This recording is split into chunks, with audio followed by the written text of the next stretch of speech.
Hello, and welcome to the Sober Heathen. I am the Sober Heathen, also known as Scott.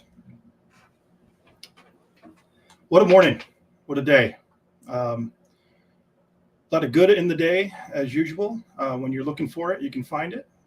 Same could be said about the bad. If you're looking for it, we can find that too. It's all about mindset, right? So, as the title suggests, let's talk about this morning. So, this morning on X was a very interesting one. I know some of you that listen to this may be like, let's talk about something else sometimes. And I totally get that, because you got to keep the content a little fresh. But this morning really proved a lot of the points that I talk about a lot, and my sometimes sidekick, we talk about that together. And I don't want to talk about Adam, because this is me speaking alone on this one. So this morning I had, and I'll put this as nice as I can, I had another AA gatekeeper come after me a little bit and make some accusations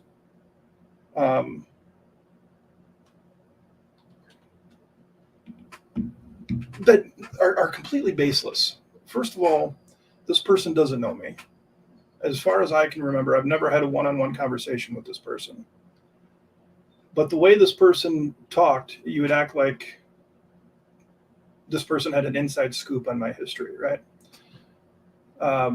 Talking about how I've never worked the steps, which is just, does that even matter at the end of the day? You know what I mean? So this person a couple days ago, I'd forgotten about this morning originally. This person had asked me, have I ever worked the program or something along those lines? And I responded, yes. I even sent a picture of my 2 big books with all the highlights and the markers in it. I've read the big book. I've done big book studies. You can go back and look through the feed. Actually, if you want to get kind of updated on what's going on, I just requoted my question to this person. Said nothing but crickets, and then there's a bunch of really cool cricket emojis. I didn't know those were there. That's pretty sweet. You should be able to find it on the top of my X page if you're interested in catching up. But when asked what my experience was with AA, I didn't say anything bad. I said I worked with a sponsor who was really knowledgeable of the subject. I worked in treatment. I had a sponsor that wasn't very good, actually really tried to ruin things for me. Kind of taking the wheel, and trying to create a scenario where what she thought was best for me. So that was a bad experience, but that's not why that I talk about AA the way I talk about it. And I want to say too, I think anybody that listens to this or sees my content on X or other social media, I talk about my experiences and the experiences that have been shared with me. And I almost always say that AA gave me the start on my journey of recovery. And I give AA credit for that. And I also give AA credit all the time that it has helped a lot of people, but it's not for everyone. And so that is, for some reason, to certain people, offensive. Now, I'm sure if you've been following the account for any time, XRP, and that's all I'll say, he's been around the block and again, and doesn't have an original thought in his body. But anyway, they take offense to what I'm doing with my life. Like with him, it was, I call myself, I'm not an alcoholic anymore. I'm not going to refer to myself as that. And that's like offensive to him. And then this person from this morning is posting, and I'll read one of them. Again, I'm not going to say who it was, but you can go and find it out. It says, "Oh, please, I know what I know of your history with AA and what you've publicly shared here and on video. Clearly, you haven't worked the steps. Then you haven't been listening. If that's what you think, you have not been listening. The way you speak about the 12-step program shows that you just don't get it.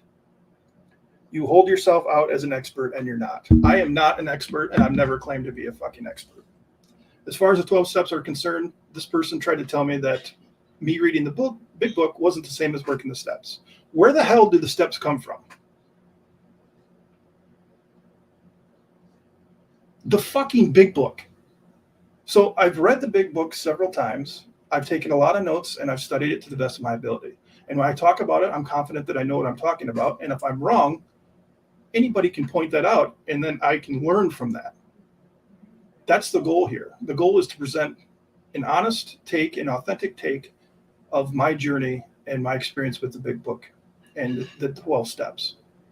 So to tell me that I've never worked it, first of all, shows you're violating the taking somebody else's inventory thing, right? And it also, it's really ballsy to think that you know me and you know nothing about me. I have worked the steps. I worked the steps with my first sponsor, with my second sponsor, and I worked the steps several times in treatment with a spiritual director. Not that I have to explain myself,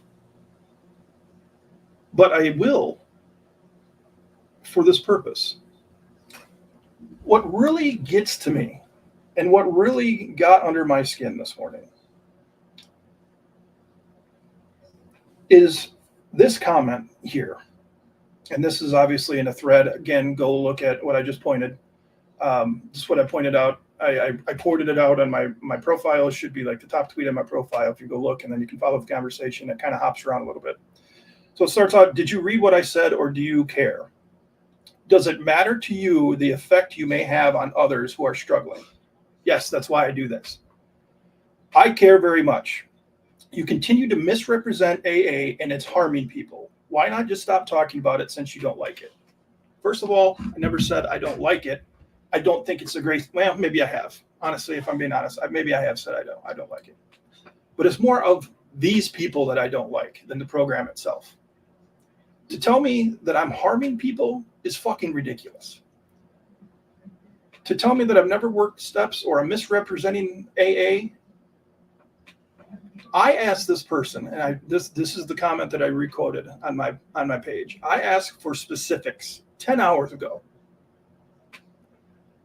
Tell me what part I misrepresented. Tell me who I have harmed. And I asked that 10 hours ago. I waited a little bit of time. I gave her some cricket emojis. Whoops, I said the gender.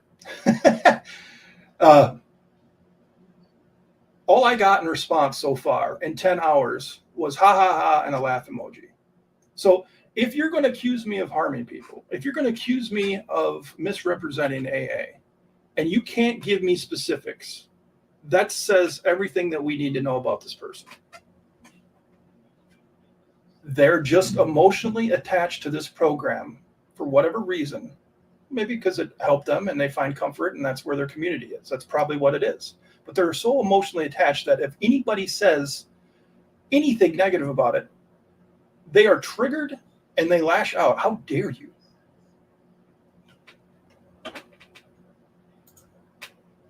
So Jennifer says they're too busy white knuckle gripping the dogma. Yeah, there's a lot of dogma. And you're not. So I know enough about the steps in AA to know that if I go and I accuse somebody of something without any evidence, I might be told in the rooms that I'm spiritually sick. Somebody might say that to me, right? That I'm taking somebody else's inventory. Those are things that you're not supposed to do. So when people say, why don't you let it go, dude? Why don't you just block these people? I'm not fucking blocking everybody that comes on and disagrees with me. And I'm certainly not going to block the ones that are coming in here and saying shit that's just absolutely false. I'm not backing down from bullies. And that's exactly what this person is trying to do. I don't speak like they do. I don't think like they do. They are focused on their experience and their experience only. That's it. And everything outside their experience is fake in their minds. Nothing else could be true because this is what I bought into. This is how I got to where I am.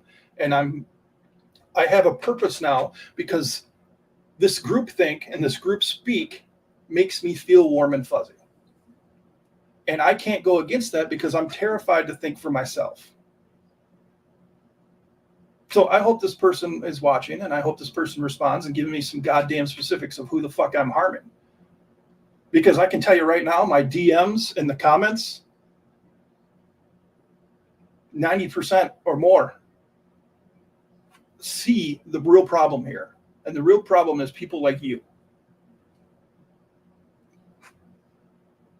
People want to leave these groups because of people like you. I go to work every single day working with people that are coming straight from court over to us, lost, desperate. I don't say these things. I don't say don't go to AA. In fact, it's quite the opposite. I hand out AA meetings from our city every goddamn day. Every day. Because AA did do something for me in the beginning. But then I started meeting more people like you. And I didn't want to have anything to do with it. If what you are is sober, I don't fucking want it. You can keep it. Let's see here. Jennifer says, also, these people aren't practicing the principles in all their affairs while you stand on broad principles and opening mind heals. Sure. There has nothing been proven to work 100% of the time to help somebody recover from alcoholism. Nothing. And when that happens, then I will be all in, and that's what I will suggest to people. I suggest things, and I share my experience, my personal experience. And that's another thing that really fucking pisses me off. And I'm dropping a lot of F-bombs, but I don't care. That's another thing that really pisses me off. These types of people can come onto my account. They come to my page. I don't go to theirs. They come to mine and try to invalidate everything that I've experienced. Not only in my own journey, but with the past year of working with people, like I said, that are coming over from the courts that are lost, scared, and begging for help. You are invalidating these people that come into my room. I just told a story on X, and I got to be careful when I share these stories, but I had a client come in who was afraid to go get their 1-year chip because they haven't been going to that meeting in a while. They found another one that they like more, and they're afraid if they go back to collect their 1-year chip that they're going to be judged for not being there. What kind of fucking sense does that make? Is that a welcoming environment? Is that a healthy environment? Is that a sober environment? Is that a recovered environment? No. This person has worked their ass off the last year, and they deserve that damn coin. But yet they're afraid because they're going to be judged. They're afraid because if they're honest and say, hey, I've been going to this other meeting, people are going to judge them for that. I don't think anybody is coming to the sober heathen and thinking, oh man, I'm about to get judged for the way that I think. Now, if you want to use AA, go use AA. I hope it works for you. In fact, a newcomer, I got to stop using that language. Somebody new to recovery,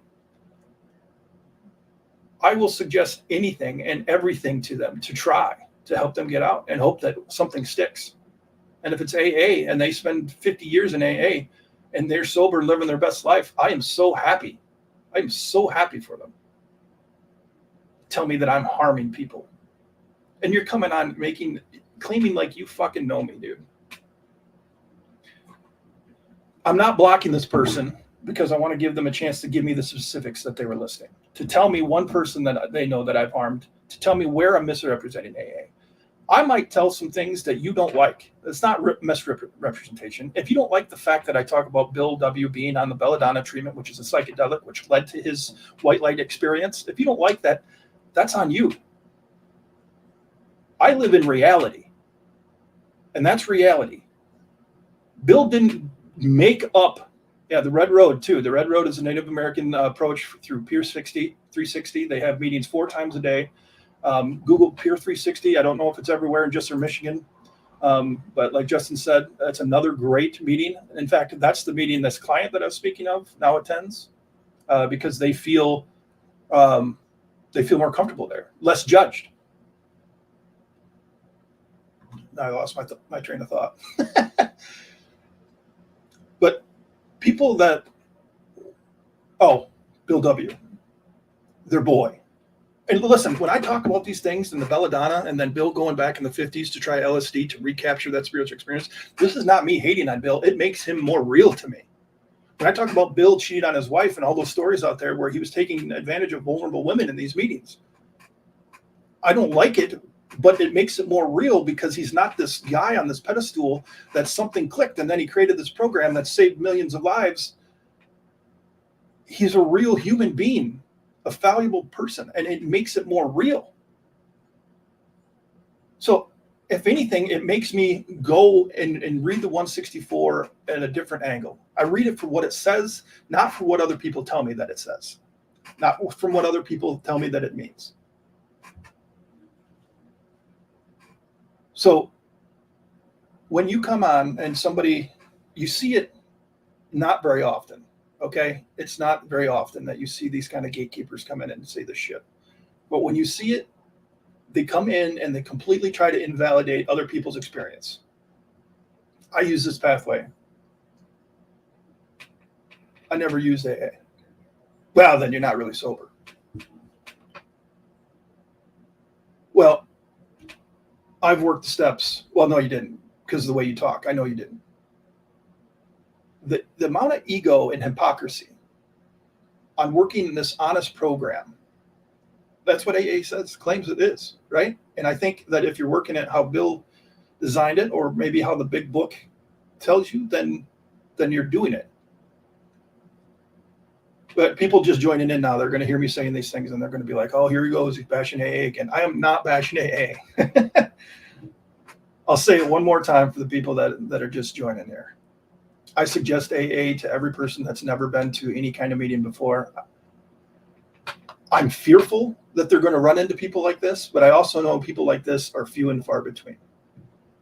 So I still happily recommend NA and AA to people that come into my door at my work. As a recovery coach, I feel it's my responsibility to give people as many options as I can, because the more options, the better chance for success. If I was to talk like some of these people do and say, you got to get into AA, you got to get a sponsor, you got to work these steps, and you got to get real super honest, and if you don't, you're going to die. Have you heard that before in a meeting, for those of you that have been there before? If you don't work this program 100%, you're going to die. I didn't die. I worked the program 100% for a while. I was going to like 8, 9 AA meetings during COVID when I first started out. A day on Zoom, learning everything that I could.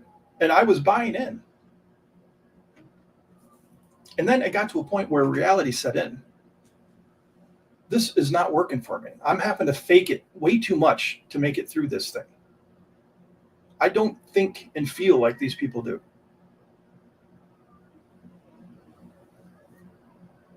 I don't want to make these kind of videos. I like the ones where Adam and I can get on here and we can talk about things and we can have a good time. But to continually accuse people of harming people because they don't think like you do is just a real dog shit way of handling things. And then to try to be on this pedestal all by yourself. Well, you're not all by yourself. You got other people cheering you on. And to try to invalidate other people's stories. I've had enough. I've had enough of it. So,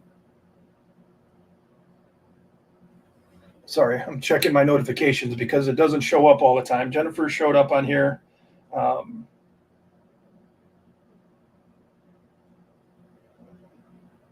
Okay, so I'm sorry, I'm just checking my notifications because I posted on there. I want to see if anybody's saying anything. So,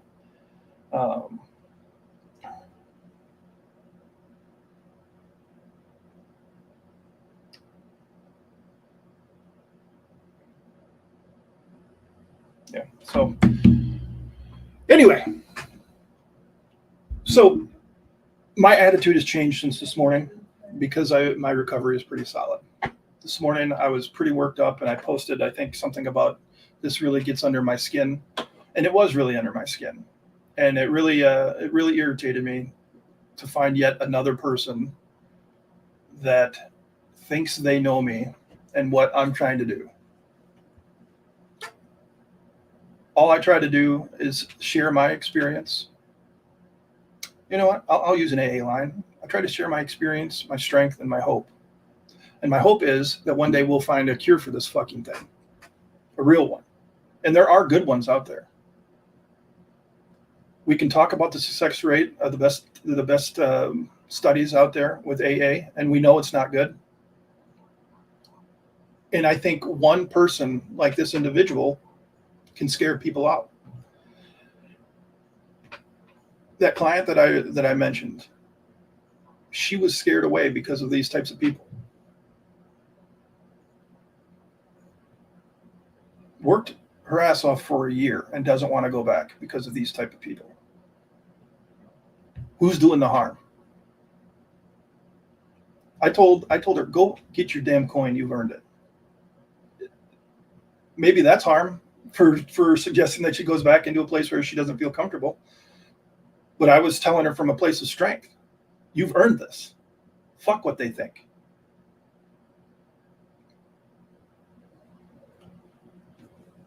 So I'm not going to back down from these bullies because that's what they are.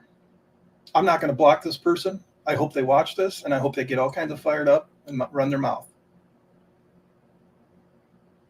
I don't really mean that. I want this person to be just as happy as I am right now. I'm pretty damn happy. I have a podcast that people actually listen to once in a while. I don't have a big following, but I got people commenting while we're doing live. It's really special. Not that long ago, just a little over 2 years ago, I wouldn't even know where I was at. I was so drunk, I would wake up and have to drink immediately in order to even function. And now I get to talk recovery. I get to see so many people's success stories. One of my favorite things to do on X is to see somebody like today, 24 hours. Dude had 24 hours. I reposted that shit. Hell yeah. It is so great to see because I know where I was and how miserable and scared, and not only me, but the people that cared for me. I was so fucking miserable, and I'm so happy to be out of that. I had brain surgery just a little over a month ago, man, and I was feeling pretty crappy when I got out of there, but I didn't drink over it. My grandmother, my mom, she was my mom. She raised me. She died in March, I believe it was. Died this year, and I didn't drink over that. I've had some serious struggles, and I've been pretty honest with my clients. I said, if I would have found out about this brain cyst thing and that I needed the surgery, and they would have sent me home for a few days to come back for surgery, I don't know what I would have done because I was scared out of my mind. And that's being honest. Then you get people with dick measuring contests like, oh, I don't even think about it anymore. I haven't thought about it. I haven't thought about it at all. I'm sick forever. I'm going to be sick and be an alcoholic for the rest of my life. But I don't think about it because I work my program. I'm working my program. I got it all figured out. I want to tell you how to do it because I know what you need to do it. But I'm spiritually fit, man. Here's a link. Here's a meme. You're doing it wrong, but I don't judge. Fucking idiots. Bad Dog, he's been posting a lot of stuff that's been really good. Kind of tearing into some flesh himself. Says he left because of the fundies too. It's sad because the program does have a lot of things to offer. It offered me so much and it gave me so much early on, but it only went so far for me. It might take you all the way to heaven if you do it. I don't know because I'm not an expert and I've never claimed to be one, despite what this idiot this morning said.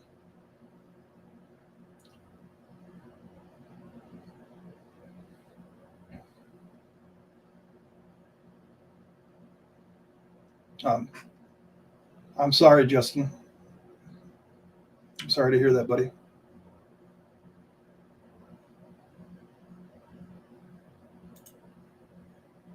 But Justin's right. We do this together. If we can create connections and a positive atmosphere. So let me tell you real quick about another client. It's not going so well. Pretty sure this client showed up to a meeting. Yeah. Now, this is calling me out when I say stupid shit. Thank you, Adam. I jumped in at the right time, all the way to heaven. Did I say that it would take you all the way to heaven, or did I say I hope it takes you all the way to heaven? And no, I don't believe in heaven, if I'm being authentic. But you get my gist. I hope I said I hope it takes you. I hope I didn't say it will. But going back to Justin, yeah, we do this shit together, man. The more connections we have, the more positive connections we have, the better. And when it comes to sponsorship, you got to be careful. And this is speaking from my experience, not a bash on anything. So don't get your underwear in a bunch. I told the story before, and I'm going to tell it one more time, that my second sponsor, who was like a brother to me, we talked every single day before I went into treatment. The third time, and then I always called him when I had my 15-minute phone time. I'd call other people, but I always made sure to call him. And then we were doing Zooms when we could too. And this dude took it upon himself, and I can only speculate on his reasonings for do this, because he would not return a phone call or a text once I asked him about it. I asked him, did you really tell Miley that I was offering sex for alcohol to other women? Because that's what he told her. And so I went through my phone and all my messages. I'm like, did I really fucking do this? Because let's face it, I was really fucking drunk, and there were people trying to keep me from drinking. My 90-something-year-old grandmother was hiding my keys in my wallet. Did I really do this? Because I was that bad. I questioned myself. And when I couldn't find any evidence of me doing this, I reached out and I asked my sponsor, the guy that I was supposed to be able to talk to about anything. One time he said, I'll get back with you tomorrow. And I never heard from him again. And now I can't even message him on Facebook. He's either blocked me or deleted his Facebook account. I don't know. And he's probably got things going on. He was an older dude and his wife was a little sick, so I'm sure there's other things going on. But none of that stopped him before from talking to me. So I can only surmise, because he had told me in previous conversations that maybe Miley wasn't the best fit for me. Maybe this relationship wasn't that healthy for me. And boy, was he fucking wrong. She means the world to me. She's probably listening to this right now, just because that's how awesome she is. She'll support me by sitting here and listening to me talk about shit that I talk about every fucking day. But that fucking asshole took it upon himself to do that. So do I have some bad experiences with AA? Absolutely. But that doesn't cloud my judgment of what the program did for me early on. I'll always give it credit for that. It gave me hope, is what it did. It gave me hope that there was something out there. But when it hit its end of what it could give me, I went on and found other things. And if that's a bad thing, if you think that's a bad thing, or you want to say that, XRP always like to say the not sober heathen. Oh my God, that's fucking hilarious, dude. Fucking brilliant. Probably draws little pictures, of that and puts it on his fridge for himself. Fucking jackass. Now I'm getting petty. But don't come at me with baseless things and not able to give me specifics when I ask for it. I'm not going to sit by and let people bully people. I'm not going to be bullied. So that's where I'm going with that. Yeah, and that's a great point, Justin. The program is pretty good. It's not as good as I thought it was now that I've experienced other programs, now that I've learned, a little more about the success rate. of AA. It's not as high on the list. Again, but I suggest it to every client that comes in just to give them something. But the second part of what you said, Justin, is really good. Some people will be people. People ruin shit. The teachings of Jesus were pretty good. And then people got a hold of it and millions of people were killed in his name. So AA has a lot of benefits. And this is never a pile on AA thing. It's a pile on the AA gatekeepers, the people that think that they know what's right for other people. People that try to scare other people into staying into the program. What kind of great program has people that have to scare people? You're going to die if you don't do this. Meeting makers meet it. Where were you yesterday? Oh, well, if you can find a reason to do this, to miss it for that, you can find a reason for anything. Somebody told me on X today, yeah, they're trolls. Somebody told me on X today that they were watching this big speaker. I don't know what they meant by that, whether he's popular or something. But the speaker, the first thing that the speaker did when he got up, he called out the guys that were sitting all the way in the back. And I'd have to find it. I'd like to find it. I didn't think that this was something I was going to bring up. But he basically said these guys are going to fail because they decided to sit all the way in the back. It was something along that. It was a lot worse than that. But because they chose to sit in the back, that was a problem. And that kind of attitude is just disgusting. They're there to hear you speak, dude. Speak your positivity. Speak what works for you and leave people alone. I think those that have been through AA have probably heard, take what you need and leave the rest, right? Let them have the opportunity to do that. I remember an AA speaker came in when I was in treatment. He came in and it was the worst talk I've ever heard. And then at the end, he's like, I'll leave you with this. And he gave us a quote. And I was like, holy shit. I've got to write that down when I get back to my room, to my notepad. You think I can remember what that quote was today? No, I'd have to probably go back through my journals. But in that moment, that quote was like, whoa. Let that happen. If your message is so good, let that happen.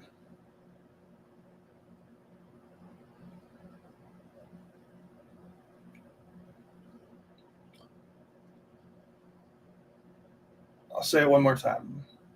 I read the big book for what it says. And I go off by what it says, not what I feel about it or how others feel about it. My suggestion to anybody, and let me leave with what I got. Ain't that the fucking truth? Because saying some stupid shit. My suggestion, if you're listening to this and you're unsure about AA, don't let what I say affect your decision on it. Go grab a big book, read the first 164 pages of what Bill came up with for the program, and make a decision for yourself. Even though I was told by this person that sparked this podcast that reading the big book isn't working the steps, that's fucking dumb. If you don't read the big book, then how would you know what the steps were intended for? How do you get the explanations from the guy who made them up? My suggestion is go read a big book, and then if you like what you hear, then find a meeting. Or find a meeting and then find a big book, whatever you want to do. I'm not an expert. I've never claimed to be. But give yourself a chance, because whoever you are, if you're contemplating recovery or not,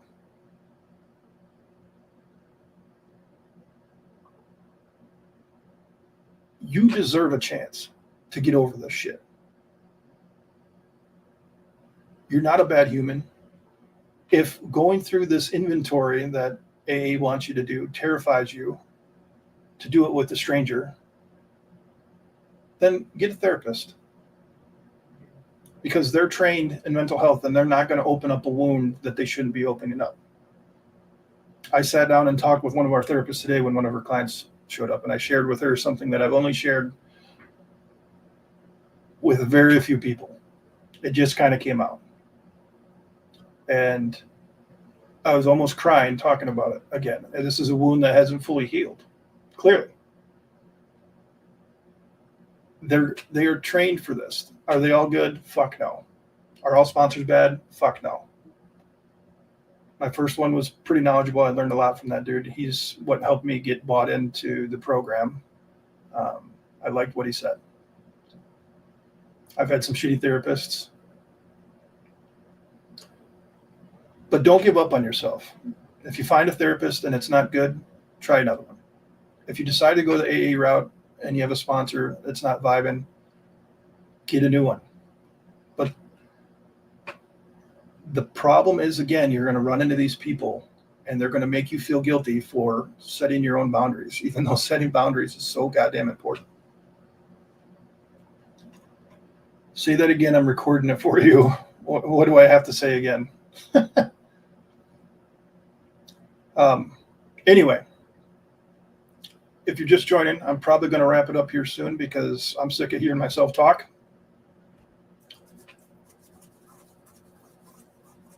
Check out, I quoted the comment that I left for this person that was the basis of this podcast tonight.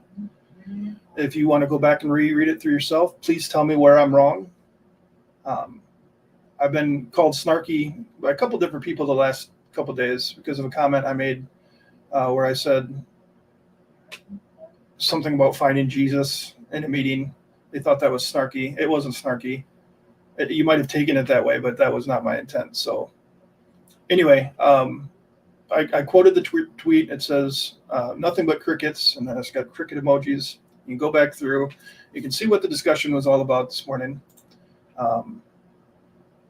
And you can see that I've asked for specifics and I've gotten none. Maybe I have now. Maybe this person listening and they're coming up with things left and right. Who knows? And maybe I did misrepresent AA time or two. It definitely could happen. Maybe I have harmed someone. I know I harmed a lot of people in my drinking. And I'm sure I said some things that some people didn't like, but I'd like to know it. And if you're going to accuse me of it, you better bring some examples. Otherwise, you're just a douchebag with a capital D. So anyway, thank you so much for listening. I appreciate all of you. If you're in recovery right now, I'm proud of you. If you're thinking about recovery, I'm proud of you. You know, dude came in today. I know I keep going. A dude came in my group today. He's not even enrolled in our outpatient, but my group is open to the public. And he came in today and said he lost a cousin who was like a brother to him. And he's like, I relapsed. And so I went around the group and I said, what's your definition of relapse? We went around and everybody had a different, it was from if you're an alcoholic and you drink again at all, that's a relapse. All the way to, well, I don't think it's a relapse if you didn't go back to your old behaviors. So, and there was a couple other ones in there too. And what this dude, and I think it's the aura given off by the recovery community, and the core of the recovery community is AA, if we're being honest. When you go to the hospital to detox, they're going to want to send you to AA. When you go to court for a drug or alcohol charge, they want to send you to AA. And so there's this conception out there that I don't think some AA people understand. But he's like, yeah, I relapsed. And maybe you'll think this is wrong, but instead of letting him stew on that, I said, do you have to be at this meeting today? Is anybody making you be here today? No. Did you drink for days on end? No, I stopped at the third half pint. Did you go back to what you used to be or what you're trying to recover from? I think that's how I said it. No. Okay, well, call it whatever you feel comfortable calling it. But you didn't lose the time that you had in here, because this dude has showed up to 2 or 3 meetings prior to this now. So it's been 2 or 3 weeks since he made the decision. He walked through those doors. You didn't lose that time If you want to do a sobriety counter, then start that thing over. You know what I mean? That's what I always tell people. But you're here today, dude. You got right back up on the horse. So call it whatever feels right to you. Does that sound like somebody that's trying to tell people what to do? Does that sound like somebody's? I don't feel like it is. I'm telling him cut himself some slack because this shit is hard. Not everybody's like XRP and just decides to quit drinking one day. And now he's got 47,276 days sober. Trust me, he's got it down to the fucking minute because that's all that matters to him. What matters to me, for myself and for other people, is that they're living their best life and they're not beating themselves up every time they make a poor choice, because that shit's going to happen. And they're giving themselves the best opportunity to get sober. And for me, that's multiple pathways. Okay, so I'm done for real this time. Again, thank you for listening, everybody on X. Your support truly means a lot. The DMs that I'm getting and support, people telling me, that I don't have the energy to engage with these people, but you're absolutely right. I'll engage them for you because I'm in a good enough place to do that. So thank you so much, Justin, Adam, Jennifer, and I'll just say Bad Dog because that's your handle. I won't say your real name. Thank you guys so much for listening and commenting. It's a lot of fun to do this. I wish I could do it more. Maybe one day, right? So take care, guys. Love you all. Have a good night.